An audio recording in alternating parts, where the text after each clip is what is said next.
I think we can now say that the Grand Library is complete. Next, we'll need to find somewhere to put the bird stands, cushions, and deposit boxes. Ah, hello there, traveler, Paimon. Thanks to your help, the library repairs are basically complete. It's really starting to look the part. What about that other stuff you just mentioned? Are you planning on putting all that in the library too? Yes. That said, it's too big of a job for me to handle alone. I was planning on getting some of our more skilled artisans to help out. The Grand Library is open to humans and animals alike. Since we have furniture for humans to sit down on, there should naturally be some for the animals too. Huh. Yeah, that does kind of make sense.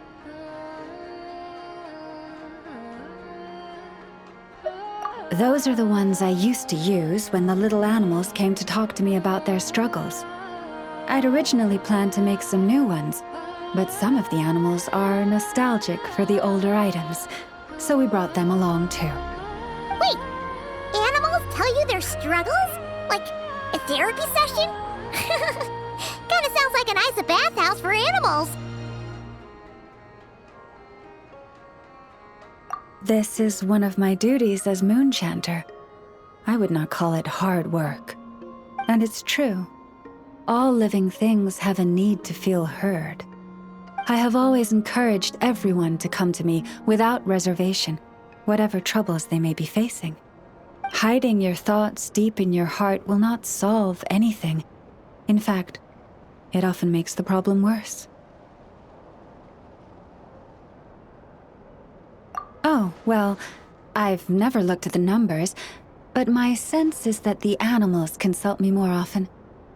After all, my daily routine is more or less the same as that of my people, and they don't usually come during work hours.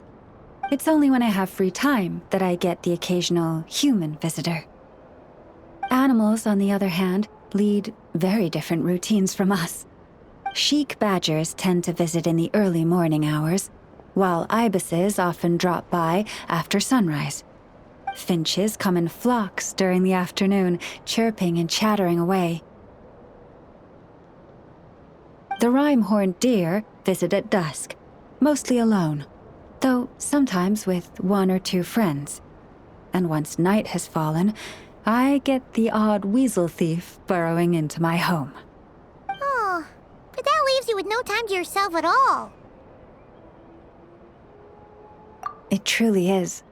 There was one time when a weasel thief stole some pine cones that a group of finches was hoarding. It must have been around 20 finches that flew to my bedside in the dead of night to protest the transgression. I had to ask a sniffer mole who I'd just been chatting with to invite the weasel thief over. It took a lot of work to convince it to reveal where the pine cones were. By the time all parties were satisfied and ready to leave, the sun was up. I slept in till past noon that day. Phew. My mom would have given up and gone back to sleep long before you did. And probably pulled a blanket over her head first to block out the noise. Since they'd taken the trouble to come to me, I felt I had a duty to help them. And the results made it all worthwhile.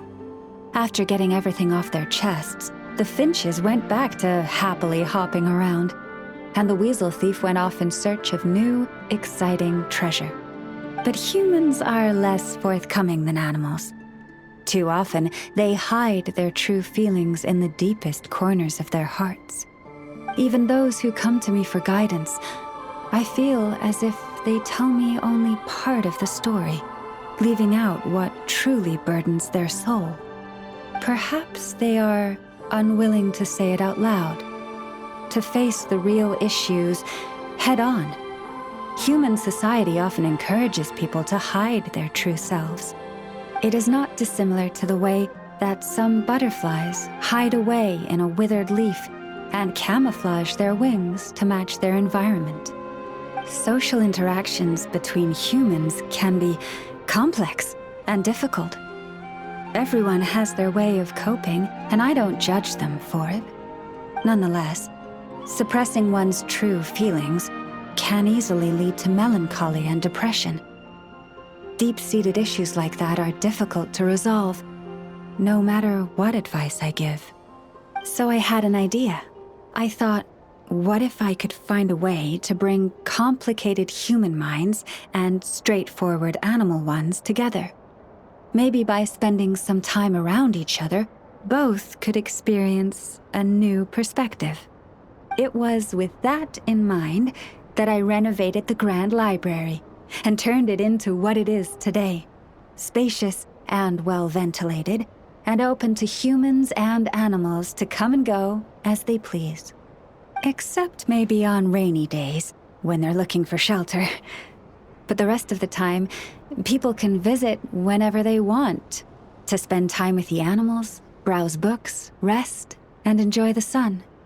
And perhaps the company of our dear animal friends, who will not be driven away by anything they say, might encourage people to open their hearts and share the truth of what lies within.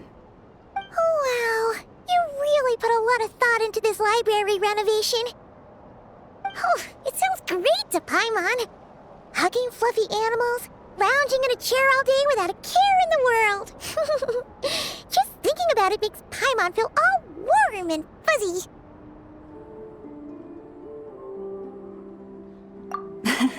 Of course. Your assistance with the renovation works was invaluable. It should go without saying that the Library of the Frost Moon Scions shall always be open to you.